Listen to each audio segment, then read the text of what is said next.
നമ്മുടെ പുതിയ വീഡിയോയിലേക്ക് എല്ലാവർക്കും സ്വാഗതം. ഇന്ന് ഞാൻ വൻപയറും പടവലങ്ങയും വെച്ചിട്ടൊരു തോരനാണ് ഉണ്ടാക്കുന്നത്. വൻപയർ ഞാൻ വെള്ളത്തിലിട്ട് കുതിർത്ത് വെച്ചിട്ടുണ്ട്. നമുക്ക് ആദ്യം വൻപയർ ഒന്ന് വേവിച്ചെടുക്കാം. വൻപയർ വേവുമ്പോഴേക്കും നമുക്ക് പടവലങ്ങ ഒന്ന് മുറിച്ചെടുക്കാം. തോരന് വേണ്ടിയിട്ട് ചെറുതാക്കി അരിഞ്ഞെടുക്കാം.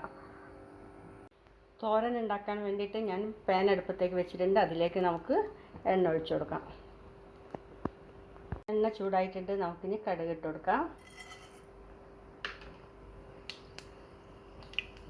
കടുകൊക്കെ പൊട്ടി ഇനി ഇതിലേക്ക് കുറച്ച് കറിവേപ്പില, നമ്മൾ തേങ്ങ തിളച്ചിട്ട് തേങ്ങ തിളയ്ക്കുമ്പോൾ പച്ചമുളകും കുറച്ച് മഞ്ഞൾപ്പൊടിയും കൂടി ഇട്ട് തിളച്ചെടുക്കാണ്. നമുക്ക് നന്നായിട്ട് ഇളക്കി കൊടുക്കാം. ഇനി നമുക്കിതിലേക്ക് പടവലങ്ങ ഇട്ട് കൊടുക്കാം. ആവശ്യത്തിനുള്ള ഉപ്പും. വൻപയർ ഞാൻ വേവിക്കാൻ വെച്ചപ്പോൾ അതിൽ ഉപ്പിട്ടിട്ട് ഇതിലേക്ക് ആവശ്യമുള്ള ഉപ്പ് മാത്രമേ ഇടുന്നുള്ളൂ. നമുക്കൊന്ന് ഇളക്കി അതിന് ശേഷം ഒന്ന് മിക്സ് ആക്കിയതിന് ശേഷം ഒന്ന് ചെറിയ തീയിൽ വെച്ച് വേവിച്ചേക്ക്. ഞാനിതിലിപ്പം വെള്ളമൊന്നും ഒഴിക്കുന്നില്ല. നമുക്കൊന്ന് അടച്ച് വെച്ച് വേവിച്ചെടുക്കാം. ചെറിയ തീയൊന്ന് കുറച്ച് വെച്ചതിൻ്റെ കേട്ടോ വേവിക്കാൻ വെക്കുന്നത്.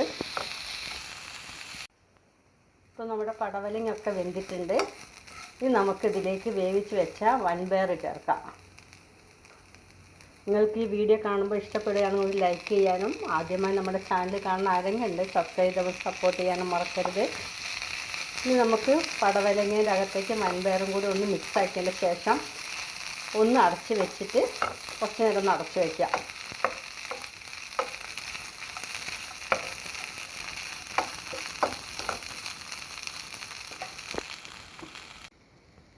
അപ്പോൾ നമ്മുടെ പടവലങ്ങയും വൻപയറും തോരൻ റെഡി ആയിട്ടുണ്ട്.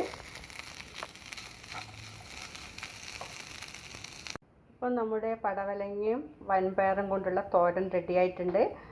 അടുത്ത ദിവസം നമുക്ക് പുതിയൊരു വീഡിയോ ആയിട്ട് വീണ്ടും കാണാം. Thanks for watching.